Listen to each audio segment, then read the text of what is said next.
Muy buenas noches, queridos hermanos y amigos. Me alegra verles otra vez aquí esta noche con el corazón abierto y con la mente abierta también para estudiar la palabra del Señor. Antes de que entremos a nuestro estudio, vamos a hacer lo que hacemos cada noche, y es implorar la presencia de Dios. Así que les invito a que junto conmigo inclinen sus rostros y vamos a elevar una oración al Señor. Padre Celestial, te damos gracias por el privilegio una vez más de encontrarnos en tu casa.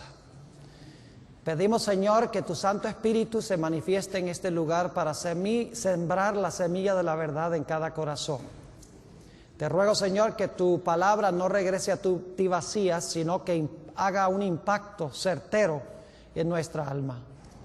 Te damos gracias, Padre, por el privilegio de acercarnos a ti en oración, y gracias por escucharnos, porque te lo pedimos en el nombre de Jesús.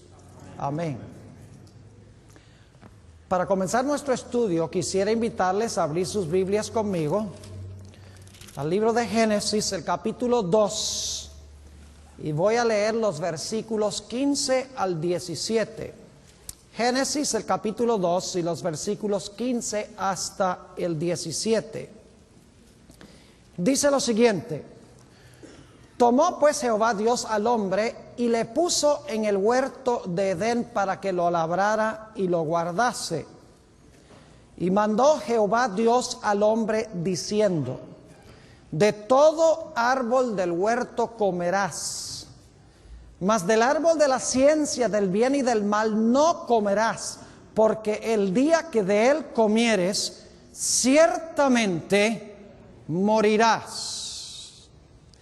Desde el mismo comienzo, Dios estableció una diferencia entre árboles comunes y lo que nosotros podríamos llamar un árbol especial que Dios apartó para él. Podríamos casi decir que era un árbol santo, porque el hombre no debía participar de él.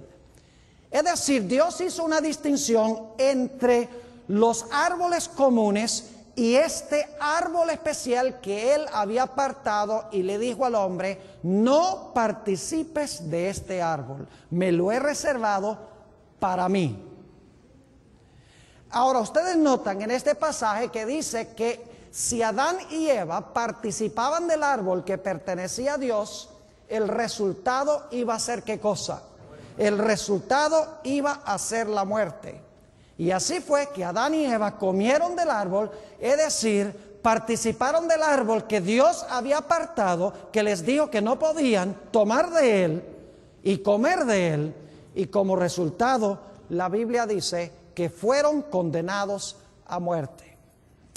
Tenemos otro ejemplo que ilustra la diferencia entre lo santo y lo común. En el libro de Josué, el capítulo 6 y el versículo 19, Dios le había dicho al pueblo de Israel que conquistaran la ciudad de Jericó.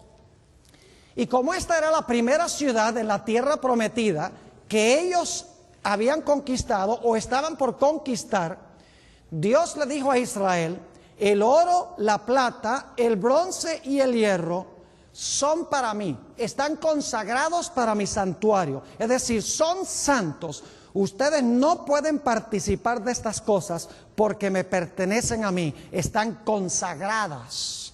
Noten lo que dice en Josué 6 y el versículo 19 sobre esto. Dice: mas toda la plata y el oro y los utensilios de bronce y de hierro sean consagrados a Jehová. La palabra es Kadash en hebreo, que significa santo. Es decir, sean consagrados a Jehová y entren en el tesoro de Jehová.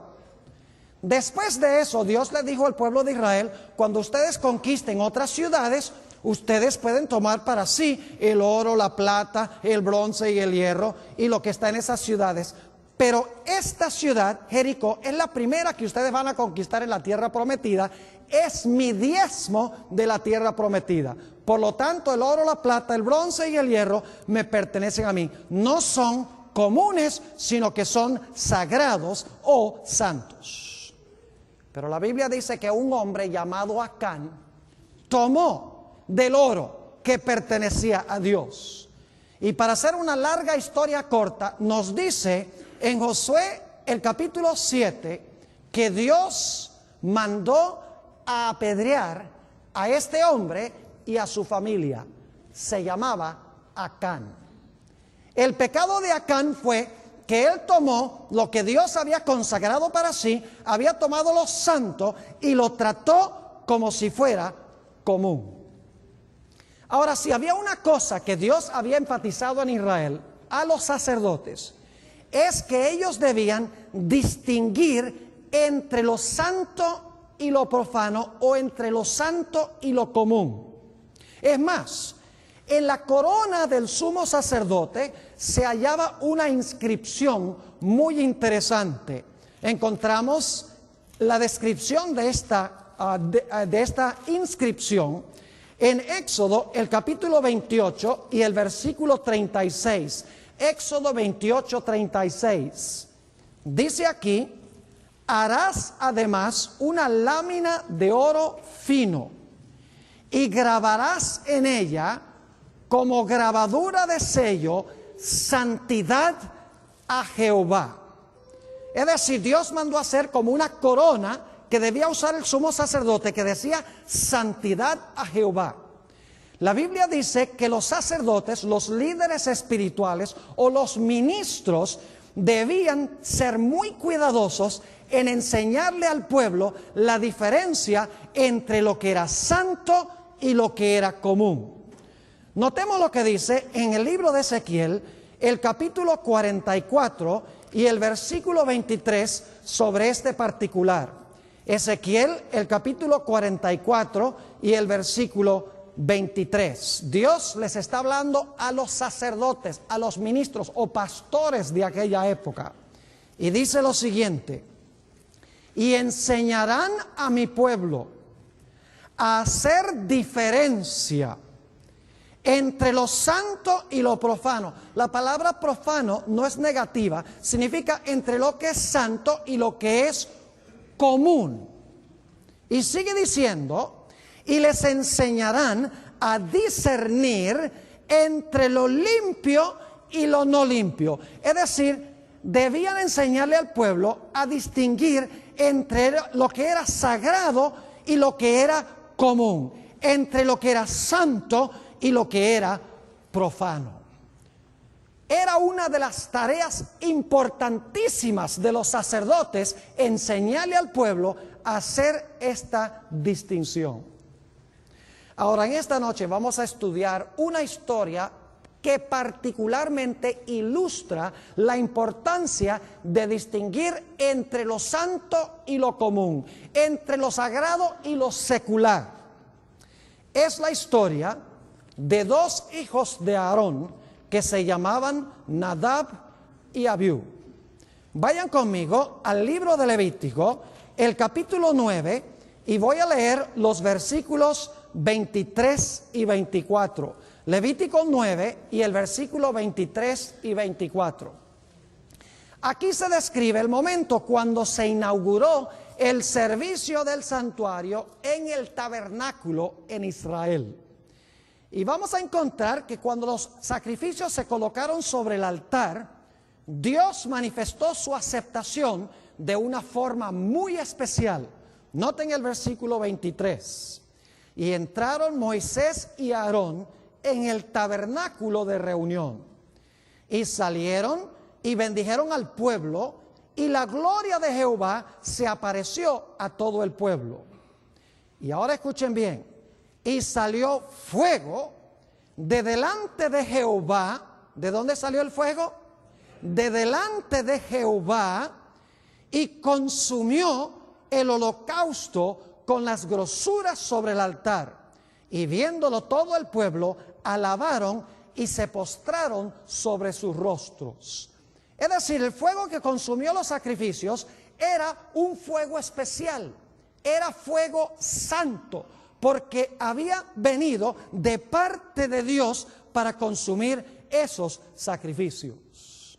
Ahora, ese fuego representaba algo. En realidad, el fuego en la Biblia representa o es un símbolo del Espíritu Santo.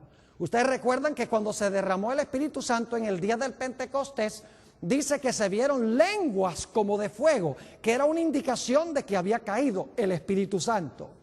Cuando predicó Juan el Bautista, dijo que el Mesías iba a bautizar al pueblo o al Mesías con el Espíritu Santo y ¿con qué? Y con fuego. Es decir, el fuego simbolizaba el Espíritu Santo. Ahora, Dios le dijo a los sacerdotes que cuando ellos entraran al santuario, ellos debían usar solamente el fuego de ese altar, porque ese fuego era santo. Dios le dijo a los sacerdotes: no me metan al santuario ningún otro fuego. Este fuego de este altar es el que tienen que usar para meterlo en el incensario, porque este fuego vino de mi presencia, este fuego es santo. Ahora, hemos dicho que el fuego representaba el Espíritu Santo. La pregunta es, ¿qué representaba el incienso con que se debía mezclar ese fuego? Vamos a notar lo que dice la Biblia en el Salmo 141 y el versículo 2. Salmo 141 y el versículo 2. Dice allí, claramente interpretando lo que representaba o simbolizaba el incienso: suba mi oración delante de ti como el incienso. ¿Qué debía subir como el incienso? La oración. El don de mis manos, que es lo mismo que la oración, como la ofrenda de la tarde. Es decir, el incienso representa la oración. ¿Y quién lleva nuestras oraciones al cielo? El Espíritu Santo nos ayuda a orar, según dice en Romanos el capítulo 8. Notemos un par de versículos más sobre lo que simboliza el incienso. Vayan conmigo al libro de Apocalipsis, el capítulo 8 y el versículo 3. Apocalipsis, el capítulo 8 y el versículo 3. Dice allí: otro ángel vino entonces y se paró ante el altar. Este es el altar de oro en el lugar santo del santuario, con un incensario de oro, y se le dio mucho incienso para añadirlo a ¿qué cosa? Ahí está otra vez: a las oraciones de todos los santos sobre el altar de oro que estaba delante del trono. Nuevamente se relaciona el incienso ¿con qué? Con las oraciones del pueblo de Dios. Un texto más que habla sobre el incienso, el Evangelio según San Lucas, el capítulo 1 y los versículos 8 hasta el versículo 10. San Lucas, el capítulo 1 y los versículos 8 hasta el versículo 10.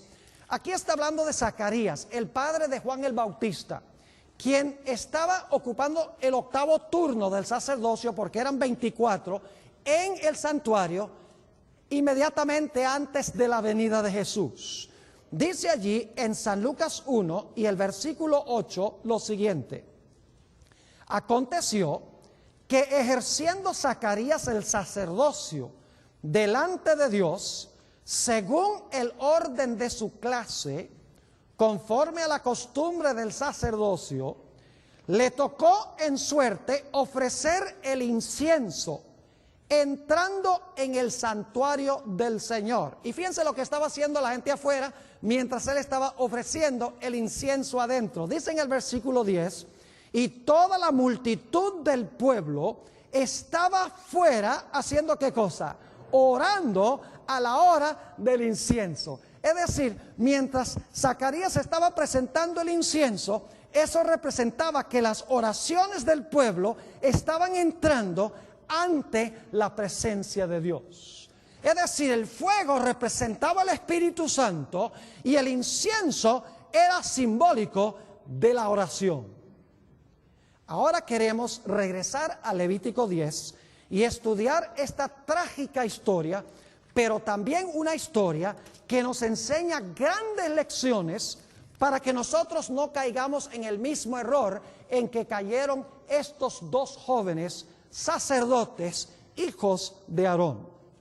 Noten el capítulo 10 y el versículo 1. Acaba de caer el fuego santo sobre el altar. Dios ha dicho, cuando mezclen el fuego con el incienso, traigan el fuego de este altar. Dice en el versículo 1, Nadab y Abiú, hijos de Aarón, tomaron cada uno su incensario y pusieron en ellos fuego, sobre el cual pusieron incienso. Y ofrecieron delante de Jehová fuego, ¿qué? Fuego extraño, ahora escuchen bien, que él nunca les mandó. ¿Sabían ellos qué fuego debían ofrecer? ¿Lo sabían bien? Claro que sí, porque si ofrecieron fuego que Dios no les mandó, sabían qué fuego era el que Dios había mandado. Es decir, ellos a sabiendas le ofrecieron, escuchen bien, le ofrecieron a Dios fuego común como si fuera santo. Tomaron un fuego ordinario, un fuego de todos los días, y lo ofrecieron a Dios como si fuera santo. Tomaron lo común y lo ofrecieron como santo. Ahora yo pregunto, ¿creen ustedes que los dos fuegos se veían parecidos? ¿El fuego sobre el altar y el fuego que llevaron dentro del santuario? Claro que sí. ¿Creen ustedes que si hubieran metido el dedo en uno o el otro fuego, se hubieran quemado el dedo igual? Claro que sí. ¿Creen ustedes que si se hubieran analizado las propiedades químicas de un fuego y el otro, las propiedades químicas hubieran sido iguales? Claro que sí. Fuego es fuego, ¿verdad que sí? No. El texto dice que aunque los fuegos se parecían y aparentemente eran iguales, este fuego del altar era fuego ¿qué? Santo. No debían traer ningún fuego común, aunque fuera idéntico al fuego santo que había llovido sobre el altar. El gran pecado de Nadab y Abiú fue traer fuego común y ofrecérselo a Dios como si fuese santo, y lo hicieron a sabiendas. Ahora vamos al versículo 2. Qué terrible castigo. Y salió fuego de delante de Jehová. ¿De dónde había salido el fuego que consumió los sacrificios? De Jehová. ¿Y este fuego de dónde salió? De Jehová. ¿Y a dónde estaba Jehová? Estaba en el santuario, ¿verdad que sí? En el lugar santísimo. Y yo recalco este punto porque hay muchas personas en la iglesia adventista hoy en día que dicen que Dios nunca destruye a nadie. Que Dios sencillamente retira su mano y el diablo es el que destruye. Eso es cierto en la mayoría de los casos, pero no en todos. Porque el origen del fuego que consumió a Nadab y Abiú salió de la presencia de Jehová y Satanás no estaba ahí. Y fue el mismo fuego que salió de la presencia de Jehová para consumir el sacrificio. Es decir, este fue un castigo directo de Dios porque ellos tomaron fuego común y se lo ofrecieron a Dios como si fuera ¿qué? Como si fuera santo. Hay ciertas historias de la Biblia que a la gente no les gusta que se relaten. Porque hoy en día la gente quiere pensar que Dios es solamente amor y que Dios no destruye a nadie y que Dios no espera que se le respete. Por ejemplo, la historia de Usa, que tocó el arca santa cuando Dios dijo, no me toquen mi arca santa. Los dos osos, las dos osas que salieron e hirieron a los 42 niños porque la gente insultó al profeta santo. Lo que pasó con Coré, Datán y Abirán, que se los tragó la tierra porque irrespetaron el sacerdocio santo. Lo que pasó con Ananías y Zafira, porque algunos dicen, oh, ese era el Dios del Antiguo Testamento, ahora estamos bajo el Dios del Nuevo. Pero la historia de Ananías y Zafira se realiza después que se derramó el Espíritu Santo en el día del Pentecostés. Y el gran pecado de Ananías y de Zafira fue tomar el dinero santo que ellos habían apartado y usarlo con sus propios fines y con sus propios propósitos.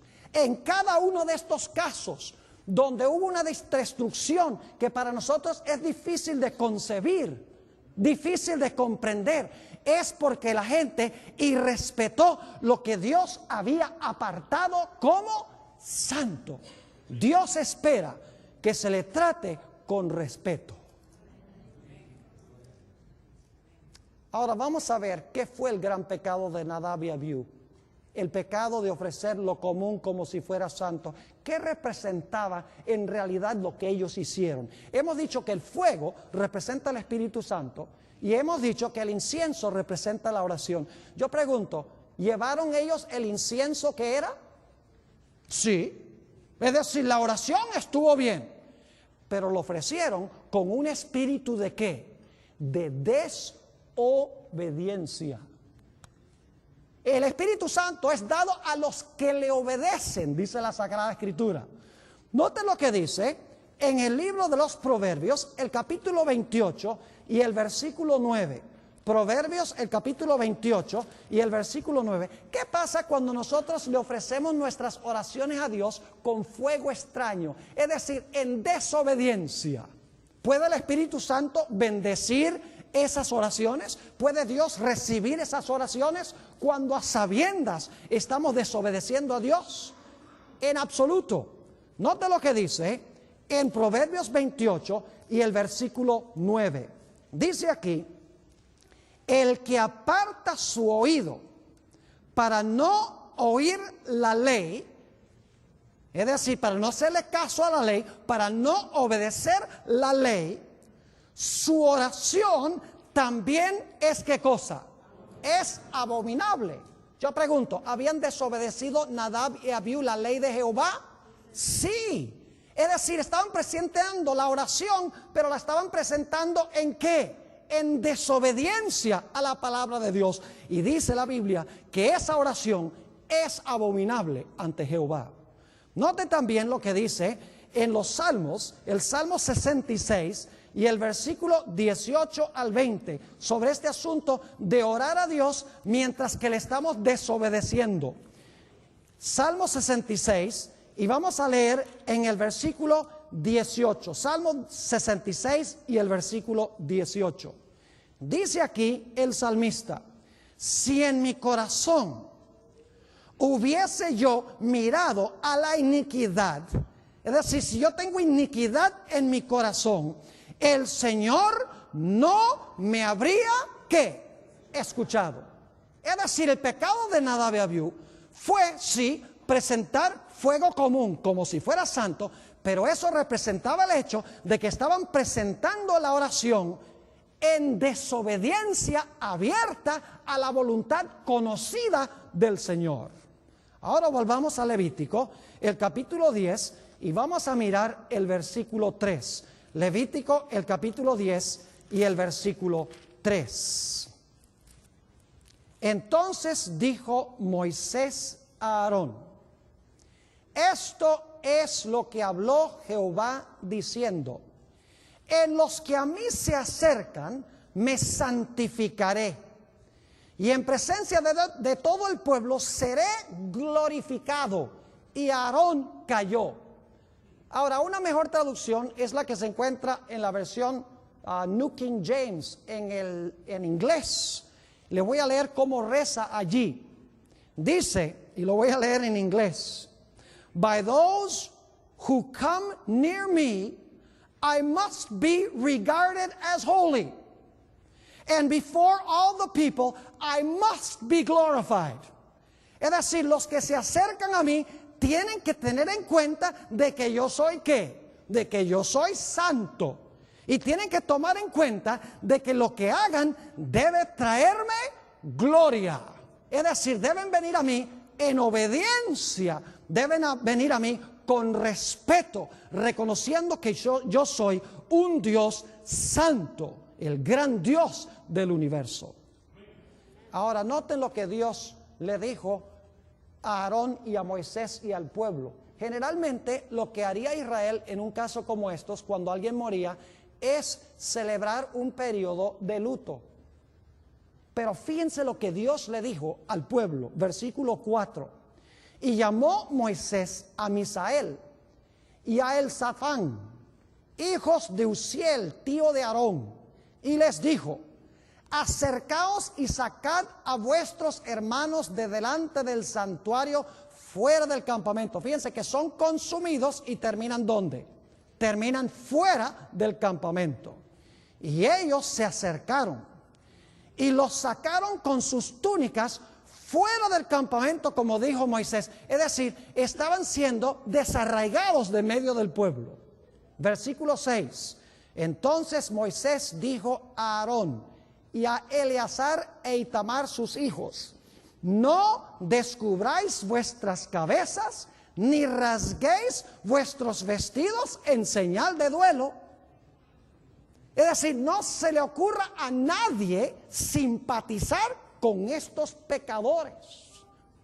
Sigue diciendo una vez más en la última parte del versículo 6: ni rasguéis vuestros vestidos en señal de duelo, para que no ¿qué? Para que no muráis, ni se levante la ira sobre toda la congregación. Pero vuestros hermanos, toda la casa de Israel, sí lamentarán por el incendio que Jehová ha hecho. Qué tremendo, dice. ¿Cómo es que Dios no permitió que celebraran luto por estos dos muchachos? Fíjense que Dios está diciendo: no simpaticen ustedes con estos pecadores. Terrible. Y ustedes dicen: pero pastor, ¿por qué no podían celebrarle luto a estos muchachos?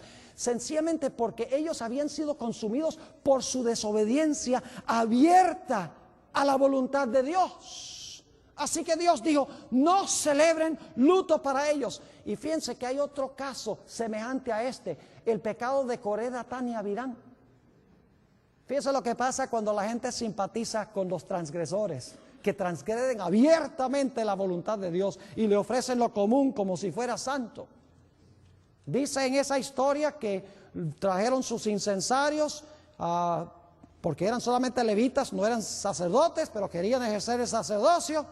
Y Moisés dice: bueno, si se los traga la tierra, entonces yo soy de Dios. Si no se los traga la tierra, entonces ustedes están de parte de Dios. ¿Y sabe lo que pasó? Cuando vinieron por la mañana con sus incensarios, dice que la tierra se abrió y se tragó a todos esos príncipes. ¿Y sabe lo que hizo el pueblo? El pueblo empezó a recriminar a Dios. ¿Cómo te atreves tú a matar a esos 250 individuos que vinieron con sus incensarios? Y Dios dijo: así es la cosa. Y hubo más mortandad. Porque Dios espera que se le respete. Dios es un padre de amor, pero Dios también es un juez de justicia. Y Dios espera que se le respete. Dios no es un individuo que podemos acercarnos a Él como nosotros queramos. Tenemos que reconocer que además de ser nuestro Padre, es el gran Dios del universo. Ahora inmediatamente nos preguntamos: ¿cómo es que Nadab y Abiú se les ocurrió la idea de tomar fuego común y ofrecerlo como si fuera santo? ¿De dónde se les ocurrió tal idea? Ellos sabían cuál era el fuego santo. ¿Cómo es que se les ocurrió tomar fuego común y ofrecerlo como si fuera santo? La respuesta está en Levítico 10 y empezando en el versículo 8.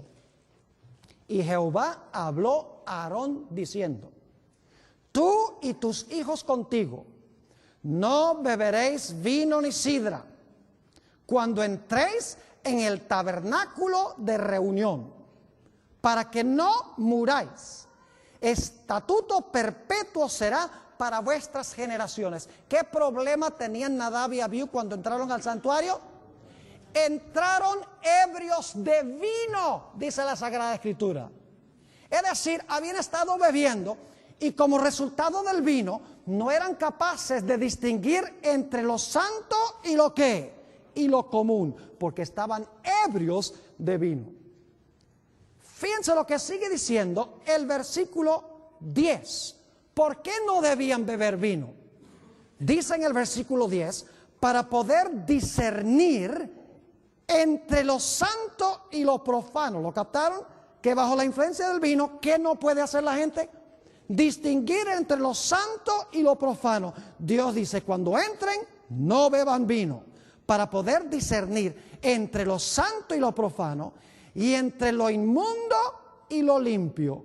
Y también por otra razón, y para enseñar a los hijos de Israel todos los estatutos que Jehová les ha dicho por medio de Moisés. Es decir, que bajo la influencia del vino no pueden distinguir entre lo santo y lo común, y no pueden enseñarle al pueblo a obedecer los estatutos de Jehová. Así que, resumiendo, estos jóvenes descaradamente, bajo la influencia del vino, no pudieron distinguir entre lo santo y lo común, no podían enseñarle al pueblo a obedecer los reglamentos que Dios había establecido, y por lo tanto toman fuego común y se lo presentan a Dios como si fuera, ¿qué cosa? Como si fuera fuego santo. Ahora yo quiero que nosotros miremos la otra cara de la moneda. Vamos a mirar una historia a donde alguien tomó algo santo y lo trató como si fuera común. Vayan conmigo a Daniel, el capítulo 5. Daniel, el capítulo 5. Y vamos a analizar esta historia tan fascinante. Daniel, el capítulo 5. Y voy a leer los primeros 4 versículos. Este capítulo describe la caída de Babilonia. Y dice en el versículo 1: el rey Belsasar hizo un gran banquete a 1000 de sus príncipes, y en presencia de los 1000 bebía. A ver, ¿qué pasa con ustedes? ¿Bebía qué? Vino. ¿Y cuál fue el resultado?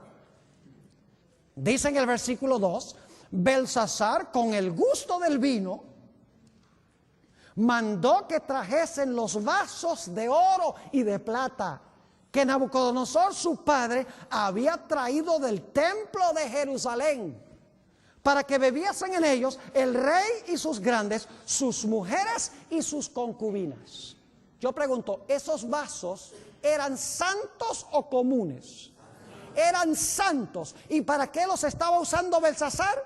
Con fines comunes. Es decir, tomó lo que era santo y lo presentó o lo usó como si fuera común. Versículo 3. Entonces fueron traídos los vasos de oro que habían traído del templo de la casa de Dios que estaba en Jerusalén, y bebieron en ellos el rey y sus príncipes, sus mujeres y sus concubinas. Y ahora quiero que noten que cuando bebe vino no es capaz de discernir entre lo santo y lo común, y por lo tanto el resultado es falsa adoración e idolatría. Es un proceso. Vino no puede discriminar entre santo y común, y como resultado, ¿qué cosa? Como resultado encontramos falsa adoración y desobediencia a los mandamientos de Dios, idolatría. Noten el versículo 3. Nuevamente, entonces fueron traídos los vasos de oro que habían traído del templo de la casa de Dios que estaba en Jerusalén, y bebieron en ellos el rey, sus príncipes, sus mujeres y sus concubinas. Y ahora escuchen, bebieron vino y alabaron a los dioses. ¿De qué? De oro y de plata, de bronce, de hierro, de madera y de piedra. Qué interesante. Ahora yo pregunto, ¿sabía Belsasar lo que estaba haciendo? ¿Sabía Belsasar lo que era santo y lo que era común? Claro que lo sabía. Si ustedes siguen leyendo en Daniel el capítulo 5, específicamente en los versículos 22 y 23, la esposa de Nabucodonosor todavía estaba viva. Y cuando los magos y los adivinos no pudieron interpretar la escritura en la pared, la abuela de Belsasar le dice: mira, hay un muchacho que durante el reinado de Nabucodonosor era un experto en interpretar visiones y sueños. Si lo llamas a él, él te va a poder explicar la escritura en la pared. Y viene Daniel, y Daniel empieza a relatarle la historia de Nabucodonosor, la locura de Nabucodonosor.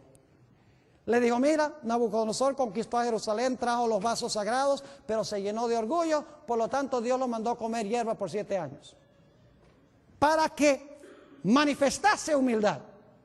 Y luego Dios le dice a Belsasar: y a pesar de que tú conocías toda esta historia, tú has tomado los vasos sagrados y has desacrado esos vasos sagrados. Yo pregunto, ¿el pecado de Belsasar fue un pecado contra lo que él sabía claramente que no debía hacer? Claro que sí. ¿Y por qué no fue capaz de distinguir lo santo de lo común? Sencillamente porque estaba bajo la influencia del vino. Y aquí estamos hablando de Babilonia. Y esto llevó a la caída de Babilonia y llevó a la muerte de Belsasar. Fíjense, el mismo fruto en todas estas historias. Ahora usted dice, ¿por qué presenta todo esto aquí, pastor? Porque saben ustedes que el mundo cristiano hoy está cometiendo el mismo pecado. Vayan conmigo a Apocalipsis 17 y vean cuál es el plan de Satanás para la iglesia en estos últimos días. Apocalipsis, el capítulo 17. Y no vamos a interpretar todos los símbolos, solamente lo que tiene relación con lo que estamos estudiando. Dice, vino entonces uno de los 7 ángeles que tenía las 7 copas y habló conmigo diciéndome, ven acá y te mostraré, ¿qué cosa? La sentencia contra la gran ramera. ¿Qué representa a una mujer en las profecías? En las profecías, una mujer representa a la iglesia. Maridos, amad a vuestras mujeres como Cristo amó a la iglesia. Ahora, una mujer pura es una iglesia ¿qué? Pura. Una mujer ramera es una iglesia que se ha prostituido, es decir, se ha corrompido, ha abandonado su relación de amor con Jesús. Dice que está sentada sobre muchas aguas. ¿Sabe lo que son las aguas? El versículo 15 dice que son muchedumbres, naciones, lenguas y pueblos. Es decir, esta es una iglesia apóstata que se sienta sobre las muchedumbres del mundo. Noten el versículo 2, con la cual han fornicado los reyes de la tierra. Y los moradores de la tierra se han ¿qué? Embriagado ¿con qué cosa? Con el vino de su fornicación. Yo pregunto, ¿el vino va a ser un problema en los últimos días también? ¿Va a causar que la gente no pueda distinguir entre lo santo y lo común? ¿Sabe lo que significa el vino simbólicamente? Representa falsas doctrinas o falsas enseñanzas. La gente no va a poder distinguir entre lo santo y lo común, porque van a estar bajo la influencia del vino, de falsas enseñanzas y falsas doctrinas. Note lo que sigue diciendo en el versículo 4. Dice, y la mujer estaba vestida de púrpura y escarlata y adornada de oro, de piedras preciosas y de perlas, y tenía en la mano un cáliz de oro lleno de abominaciones y de la inmundicia de su fornicación. Y quiero que noten el nombre de esta mujer, lo mismo que leímos en Daniel capítulo 5. Dice, y en su frente un nombre escrito, un misterio, ¿qué cosa? Babilonia la grande, la madre de las rameras y de las abominaciones de la tierra. Ahora yo quisiera leerles una cita que encontramos en el Conflicto de los Siglos, página 439 y 440. Escuchen la interpretación de esto. Cuando se levantan maestros verdaderos para explicar la palabra de Dios, se levantan también hombres de saber, ministros que profesan comprender las Santas Escrituras para denunciar la sana doctrina como si fuera herejía, alejando así a los que buscan la verdad. Si el mundo no estuviese fatalmente embriagado con el vino de Babilonia, multitudes se convencerían y se convertirían por medio del conocimiento de las verdades claras y penetrantes de la palabra de Dios. Pero la fe religiosa aparece tan confusa y discordante que el pueblo no sabe qué creer ni qué aceptar como verdad. La iglesia es responsable del pecado de la impenitencia del mundo. Ahora usted dice, ¿cómo se aplica esto al mundo cristiano? Es muy sencillo. Según estudiamos anoche, Dios tiene un día de la semana que Él santificó. ¿Cuál día es ese? El séptimo día de la semana, el sábado. Aún los cristianos hoy en día tienen que reconocer que el séptimo día, sábado, es el día antes de la resurrección, porque la Biblia dice que Jesús resucitó el primer día de la semana.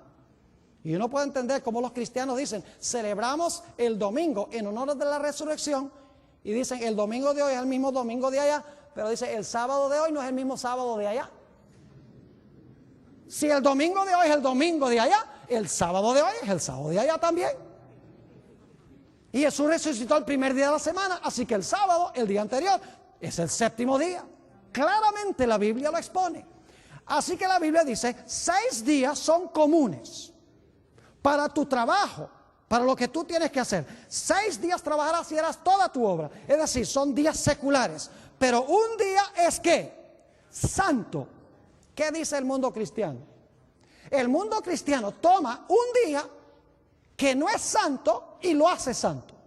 Toma un día común y lo presenta como si fuera santo.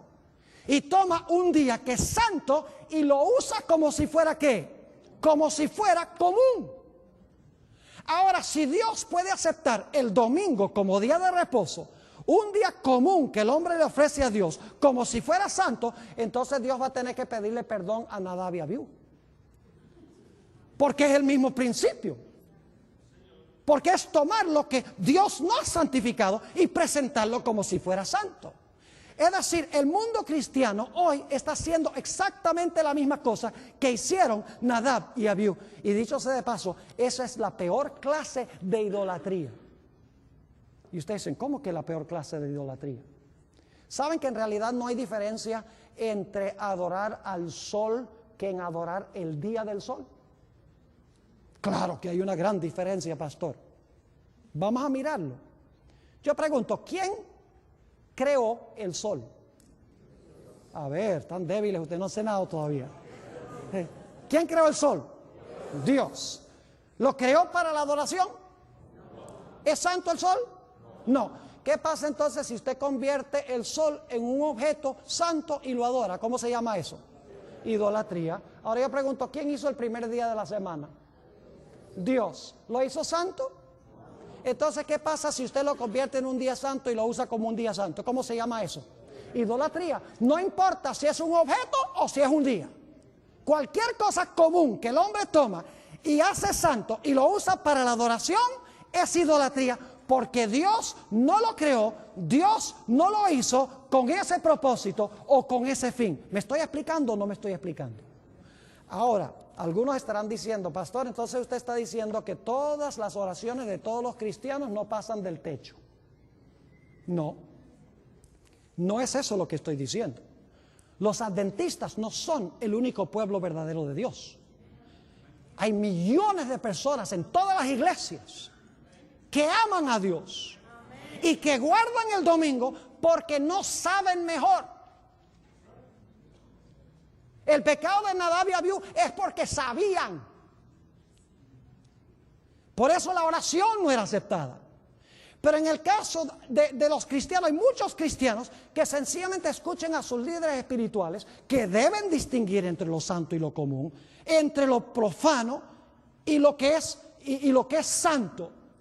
Los ministros deben enseñar eso, y en vez de eso están enseñando que un día común es un día santo. Y mucha gente no investiga, no conoce.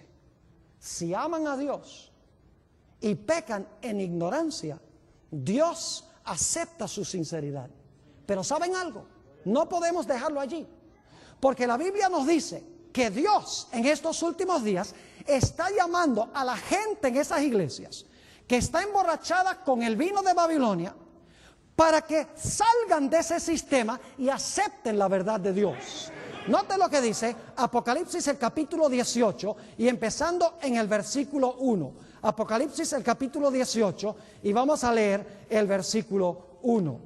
Dice allí, después de estas cosas vi a otro ángel descender del cielo con gran poder y la tierra fue alumbrada con su gloria. Fíjese, es un mensaje mundial. Y clamó con voz potente diciendo, ha caído la gran Babilonia y se ha hecho habitación de demonios y guarida de todo espíritu inmundo y albergue de toda ave inmunda y aborrecible. ¿Y por qué se volvió así? Escuchen. Porque todas las naciones han bebido del vino del furor de su fornicación. y los reyes de la tierra han fornicado con ella, y los mercaderes de la tierra se han enriquecido de la potencia de sus deleites. Babilonia cayó porque ha bebido, ¿qué cosa? El vino de falsas enseñanzas y falsas doctrinas. Y ahora noten el versículo más adelantador, el versículo 4. Y oí otra voz del cielo que decía: salid de ella, pueblo mío. Pregunto, ¿tiene Dios pueblo en Babilonia? ¿Tiene pueblo Dios en todas las iglesias que observan un día secular como si fuera santo? Claro que sí. ¿Por qué Dios iba a decir salgan de allá, pueblo mío, al menos que tuviera pueblo? Dice: salid de ella, pueblo mío, para que no seáis partícipes de sus pecados, ni recibáis parte de sus ¿qué? Ni recibáis parte de sus plagas. Ahora yo quisiera leerles una cita muy interesante, escrita por Elena White, de quien hemos leído antes, donde ella captó lo que yo estoy compartiendo con ustedes en nuestro tema de hoy.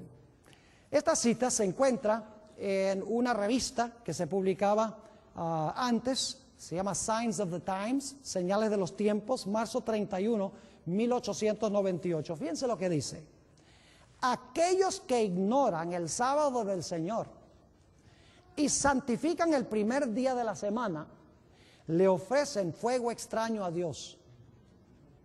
Es un sábado extraño que Dios no les ha mandado que guarden. ¿Dios ha mandado que se guarde el domingo? ¿Qué día ha mandado que se guarde? ¿Dios mandó a Nadab y Abiú que llevaran ese fuego raro? ¿Qué fuego había mandado que se llevara? Del altar. Dice, es un sábado extraño que Dios no les ha mandado que guarden.